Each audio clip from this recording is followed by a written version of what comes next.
Psalm 14 orin Dáfídì orí ìkẹrìnlá. Aṣiwèrè wí ní ọkàn rẹ̀ pé Ọlọ́run kò sí, wọ́n bàjẹ́, wọ́n sì ń ṣe iṣẹ́ ìríra, kò sí ẹni tí ń ṣe rere. Olúwa bojú wò ó láti ọ̀run wá sára àwọn ọmọ ènìyàn, láti wò ó bí ẹnìkan wà tí ò yéyé, tí ó sì ń wá Ọlọ́run. Gbogbo wọn ni ó sì jùmọ̀ yà sí apá kan, wọ́n sì di eléèrí pátápátá. Kò sí ẹni tí ń ṣe rere, kò sí ẹnìkan.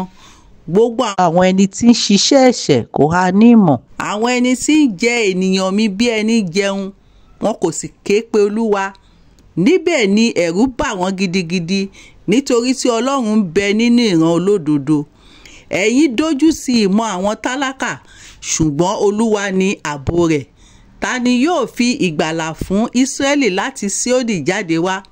Nígbà tí Olúwa bá mú ìkólọ àwọn ènìyàn rẹ̀ padà bọ̀, Jákọ́bù yóò yọ̀, inú Ísírẹ́lì yóò sì dùn. Àmín.